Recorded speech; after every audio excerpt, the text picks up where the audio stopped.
Bwana asifiwe sana.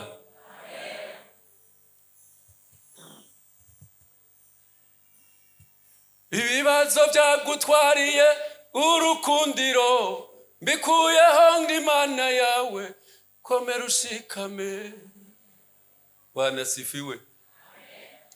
Muririmbyi yaririmbye ngo imyanda yose n'imikoshi yose byagutwaye igikundiro ndabikuyeho byose, komera ushikame. Bwana asifiwe sana. Ngo iyo mikoshi yo kwamuburiraho abandi baronkeye ndayikuyeho, ndi Imana yawe, komera ushikame. Bwana asifiwe sana. Nitwa Vyagusa Emmanuel, uwagiriwe ubuntu ni Imana. Nkaba ndi umuririmbyi ngaha mu ishengero kuva muri 82 n'iyi saha ndacakorera Imana mu buryo bw'ikiririmbyi. Kandi kuva ndirimba n'ubu sindadendebukirwa canke ngo mbone ubuhombe burimwo. Umve ndakubwira ibanga riri mu kuririmba. Mwijuru urazwi kandi watoye ingabire itazohera, mugabo kandi ntuzigera usaza ugumye uririmba. Bwana asifiwe sana. Uguma uhinduka mushasha uko bukeye uko bwije. Niyo uhuye n'abantu uzavuga ngo kandi ngo mbewe ntusaza. None saza njahe ko nami imbere y'Imana. Bwana asifiwe sana. Uyu muririmbyi ariko araririmba ngo imyanda yose n'imikoshi yose byagutwaye igikundiro cawe mbikuyeho byose, ndi Imana yawe, komera ushikame. Naricaye ndamwiyumvira, nyumva amarira aramanutse mu maso. Urafise ibikugoye, urafise imidugo uri kuraduga, ndakuzaniye ijambo rivuga ngo komera ushikame. Bwana asifiwe sana. Dusome Yohana, rufatiro ruvuga ngo shikama. Yohana, Matayo muntunge, Matayo 24. Uyo muririmbyi amvuye imbere ariko arandirimbira iyo ndirimbo, naciye mbona ijambo rivuga ngo genda ubwire ishengero ubabwire bashikame kuko igihe kirageze, Yesu ageraje gutora ishengero. Amen. Shikama. Matayo 24 niho tugiye gusoma. Matayo 24 32 gushika kuri 33. Reka dusabe Ntamvukiye Jean Claude ashike hano adusomera hahandi ico havuga gituma dushikama. Nimwigire ku musokoni umugani wawo, ishami ryawo iyo ritoshe amababi agatutuza, mumenya yuko agatasi kari hafi. Nuko namwe nimwabona ivyo vyose bishitse, muze mumenye ko ari hafi ku rugi. Ndababwira ukuri, abiki gihe ntimuzorangiza ivyo vyose bitarashika. 35. Ijuru n'isi bizorangira, ariko amajambo yanje ntaco azoba. 36. Ariko uwo munsi canke iyo saha ntawubizi, niyo boba abamarayika bo mu ijuru canke umwana w'Imana, atari data gusa. Mani duhezagire. Bwana asifiwe. Bwana asifiwe. Imana yacu ihabwa icubahiro. Ijambo rivuga ngo shikama. Niyo kwibagira ibindi byose uza kubwira uwo muhuye uti shikama. Shikama rero n'igihe uri kuraduga umudugo mugabo hirya yaho warumvise ko niwashikayo uzoruhuka kandi hari ikintu uzohatora. Imana ishimwe cyane. Mw'ico gihe biguha gukaza urugendo, biguha kwinanata, biguha kutumviriza amajambo yo hirya no hino, kubera ko hari ikintu wumvise ngirakamaro niwagicakira hirya y'umusozi uzoruhuka. Bwana sifiwe. Iki cyari igihe rero ca Yesu Kristo ariko aravugana n'abigishwa, kandi abigishwa bamuhata ibibazo bitandukanye. Bamwe bakamubaza bati none ibi uriko uratubwira bizobaho ryari? Abandi bakamubaza bati none ko tubona ibihe tutabona iyo biza guhereza, icanyuma kizotwereka ibyo uriko uravuga kizoba icahe? Niho yababwira aya majambo. Araheba aravuga iby'ibiti ko iyo bitutuje bikarekura amababi mashasha bakwiye guca bamenya ko hari ikigira gikurikire, kubera ko hari ibibazo. Bwana sifiwe sana. Ramiriza iyo misozi n'ibibazo biri hirya yawe, ntibiguteshe uri kuraja, kuko ibihe turimwo ni ibintu biduteshaguza, ariko ngomvya kukuremesha kubw'ijambo nahawe rivuga ngo shikama. Shikama. Ishengero mwatumiwe, umwami Imana yabatumye ko ngo aganire namwe. Ijambo yampaye yambwiye ngo shikama, ukomere.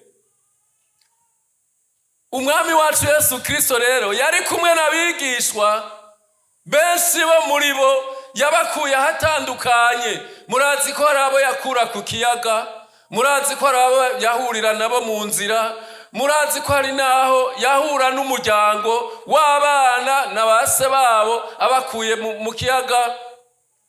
Mugabo bagiye imbere ya ca kiyaga, hirya yaho niho baguma bamubaza ibyo bibazo bati mbega none ko twumva turemesha ukatubwira ibi n'ibi, ibyo nabyo bizobaho ryari?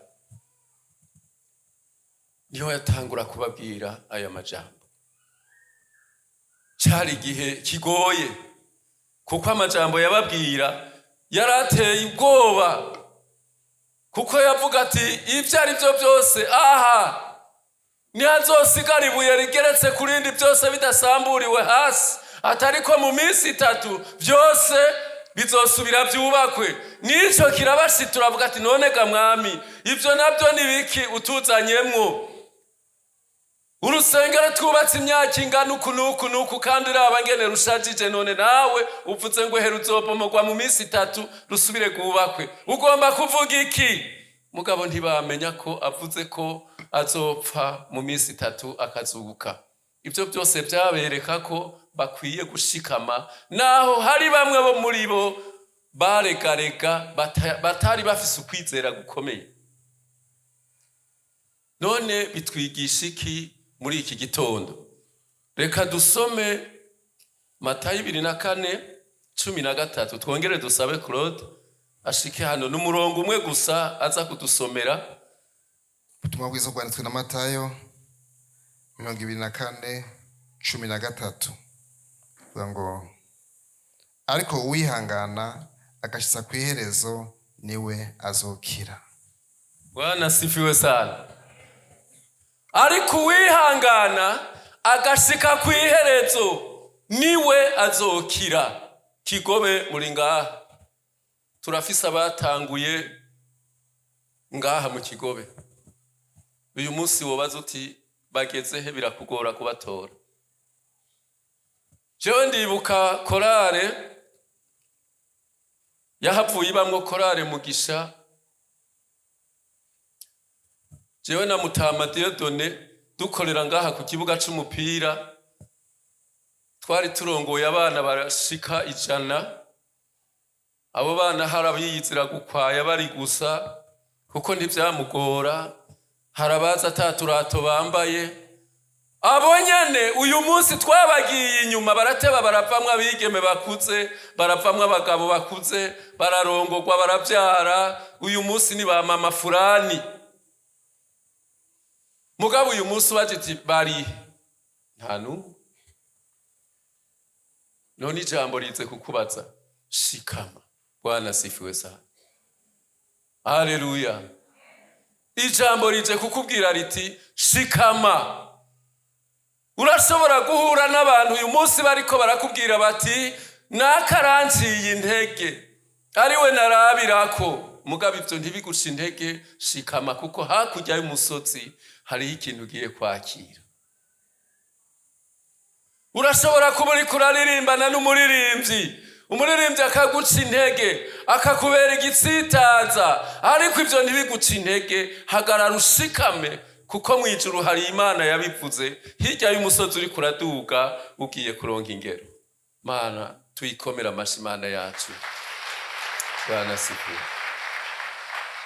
Ivyo mvuga sugushikuza, sukuvuga ngo ndyoherereza abantu, ariko naramaze kubona iyo womye inyuma y'iyo Mana, hirya y'ibigeragezo bitandukanye, uraronka ihumure, ugahumurizwa. No mwijuru rero turiko turaja aho twumva ku matwi tutarabona. Shetani yahabonye ni ngombwa ngo atunyiganze, kuko we yarabonye ubwiza bwaho, kandi yari afise igiti gikomeye. Nico gituma avuga ati hako bajayo hamwe narindi twotuma tuzoherera mu mucanwa bihedashira twese. Ariko ndakuremesheje uyu munsi ko wizeye umwami wacu Yesu Kristo nyene ubushobozi. Shikama, hagarara ushiramanga, kuko tugiye kujabuka ikindi gihe tubona Imana yacu. Bwana asifiwe sana. Shikama, kuko hakurya y'ibibazo byose hari ingororano tugiye kubona. Umwami wacu aduhezagira. Shengero ni mureme. Nagombye kuremesha ishengero. Nivyo turagowe, nivyo turamerewe nabi, ariko ntimushiduke, nimukanguke, kuko iwacu singaha mwisi. Iyo tuja turahazi kandi twarahabwiwe n'ijambo ry'Imana. Imana yacu ihabwa icubahiro. Imipfunda naho yo tunyiganyiza, imisozi kanyiganga, ibitujana ukutariko bikaza, ariko dufise ijambo rimwe rivuga ngo ko twamumenye. Hari uwundi munsi tuzicara ariko araduhanagura amosozi. Uyo mwami wacu Yesu, mwomumpera amashi. Amen. We wumva azoba afise ibitambara bingahe byo guhanagura umwe wese amosozi yarize mw'isi? Wumva uyo munezero uzoba umeze gute? Kandi Bibiliya ivuga ngo n'abamarayika bazohaguruka babaze bati mbega abo bavuye? Yesu ngo azobishura ataba ni bamwe bavuye muri wa mubabaro, bamesuye imvune zabo mu maraso ya wa mwagazi w'intama, bakiri hariya mw'isi, bamwe namanukira gupfira, nibo baba bariko barahanagurwa amosozi. Mana yacu ihabwe icubahiro. Mbega uzoba urimwo? Ico ni kibazo. Mu bahanagurwa ayo mosozi niho uzoba uri? Mbega mu babwirwa bati pole, wumva uzoba urimwo? Aho ngomba kubwira uwagoroye ipataro yiwe avuga ati uno munsi ndatemberera mu Kigobe ndaba uko vyifashe. Ariko ico naguhanura kugira ngo ube muri abo, wari ukwiye kugenda ufashe ingingo uti mbega mu bazohanagurwa amosozi bakaremeshwa ko barushe mw'isi, nanje ndimo. Bwana asifiwe sana.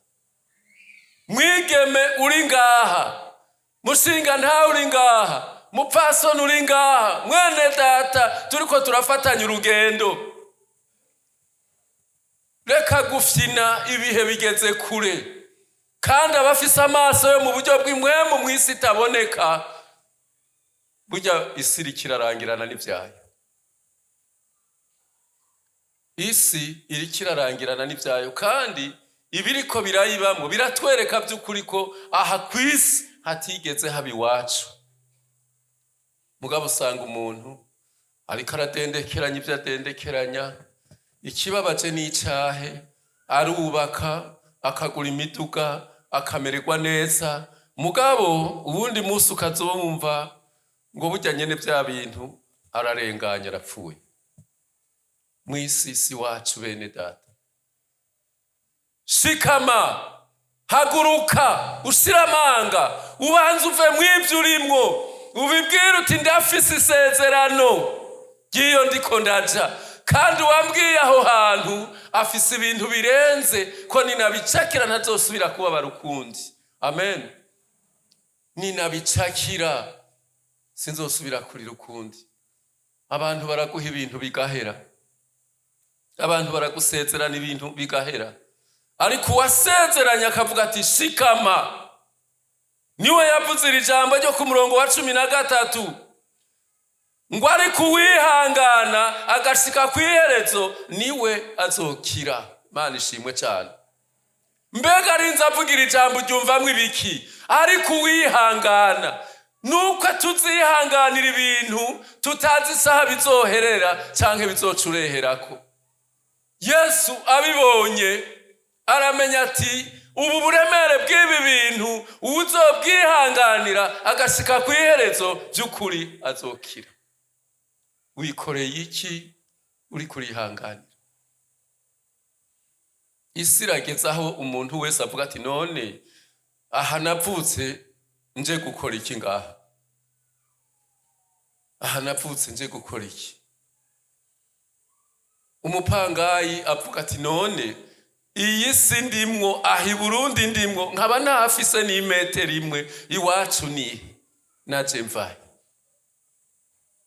Umukozi ariko arakora ivyete bimwirukana mu kazi byashushe, avuga ati none amakosa ndiko ndakora tuma jewe ntotezwa nayahe, none akamaro karihe ko kuba mw'iyisi? Ariko ijambo ry'Imana rivuze ngo shikama. Bwana sifiwe. Shikama. Gushikama ni iki? Hagarara ushikamye, abantu bose bakuravye ntibagire ibizazane, bakubone nk'uri karagenda ku murango, kuko hari ikindi gihe hari aho uca ukumva abantu ngo banze uhora arengana ujya ni hatari. Washika mu bantu bariko barayaga ari batanu, timwiriwe, ukabona uwundi ari yugwa ngo banze uhore, banze uhore ngo aho kwashitse aho ni hatari. Uri mu biki? Shikama. Mbega urashikamye? Ni ijambo Imana yampaye ngo ndakubwire nti naho biruko shikama.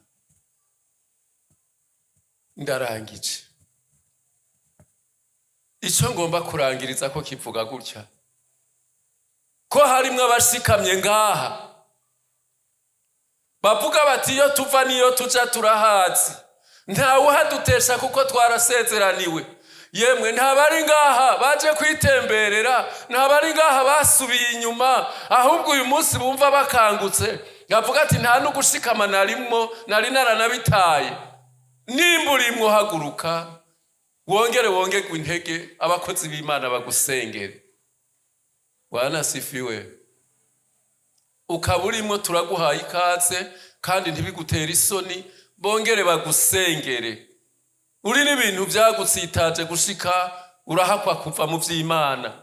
Mbere uyu munsi usigaye ubijamwo uvuga uti ngira mve kugenda kuko baranciye intege n'ivy'Imana ndabita. Turaguhaye ikaze kugira ngo uje ngaha utunganye n'Imana yawe, abakozi b'Imana bakugira imbere yayo bagusengere kugira ngo usubire uramirize.